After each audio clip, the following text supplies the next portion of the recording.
Hello viewers, welcome to taste of food. இன்றைக்கி fish dum biryani எப்படி செய்யலான்னு பார்க்கலாம்.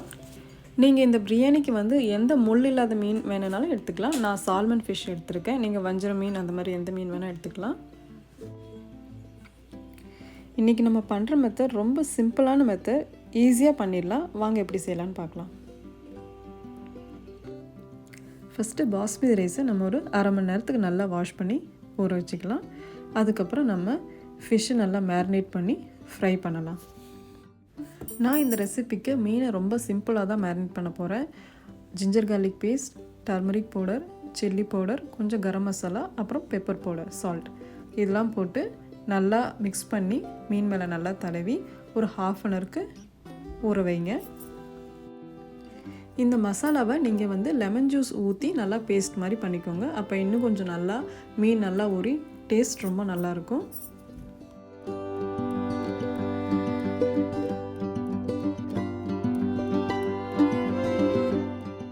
நான் சால்மன் ஃபிஷ் யூஸ் பண்ணுறேன். அது கொஞ்சம் பெருசாக இருந்ததுனால நான் இந்த பிரியாணிக்கு ஒரு 4 ஸ்லைஸ் தான் ஃபிஷ் யூஸ் பண்ணுறேன்.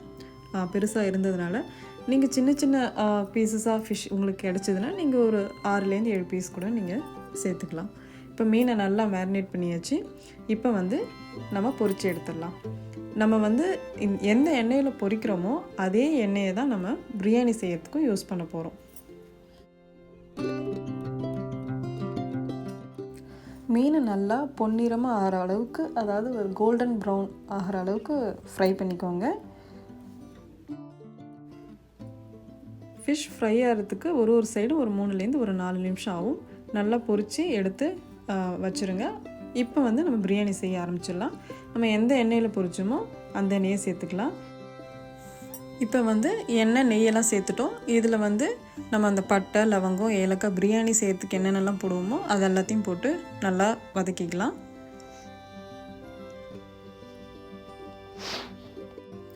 இந்த ரெசிபிக்கான எல்லா மெஷர்மெண்ட்டும் நான் டிஸ்கிரிப்ஷன் பாக்ஸில் கொடுக்குறேன் டீட்டெயில்டாக. கண்டிப்பாக அதையும் பாருங்கள்.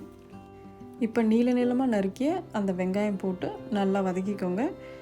அது கூடவே இஞ்சி பூண்டு பேஸ்ட்டும் போட்டு நல்லா வதக்குங்க. ஒரு 5லேருந்து 7 நிமிஷம் ஆகும். நல்லா வதக்கிக்கோங்க. இப்போ வெங்காயம் நல்லா வதங்கிடுச்சு. இப்போ அது கூடவே கொஞ்சம் உப்பு சேர்த்துட்டு அதுக்கப்புறம் தக்காளி சேர்த்து அதையும் நல்லா மிக்ஸ் பண்ணி வதக்கிக்கோங்க.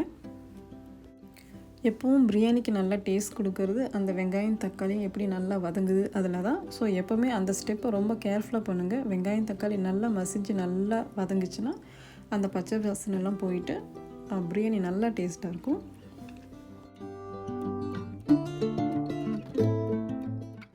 காரத்துக்கு நம்ம பச்சை மிளகாவும் சில்லி பவுடரும் சேர்ப்போம்.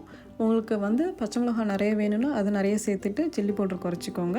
உங்களுக்கு சில்லி பவுடர் ரொம்ப பிடிக்குன்னா அதை நிறைய சேர்த்துக்கிட்டு பச்சை மிளகாயை குறைச்சிக்கோங்க.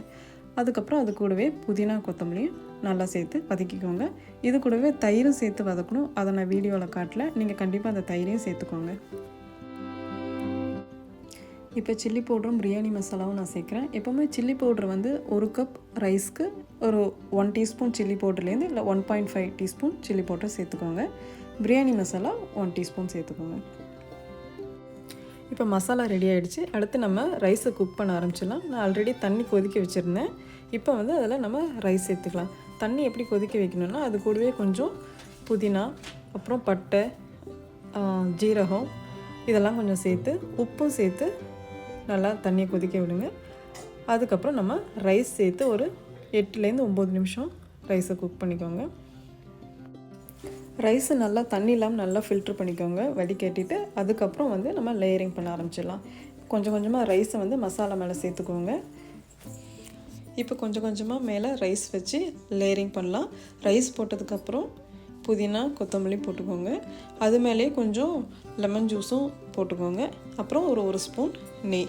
இந்த மாதிரி நீங்கள் லேயரிங் பண்ணுங்கள். அப்போ நம்ம ஃப்ரை பண்ண ஃபிஷ்ஷையும் மேலே வச்சுக்கலாம். லேயரிங்லாம் பண்ணதுக்கப்புறம் நல்லா மூடி மேலே வெயிட் வச்சுருங்க. வெயிட் வச்சு மீடியம் ஃப்ளேமில் ஒரு 20லேருந்து 25 மினிட்ஸ் குக் பண்ணுங்கள்.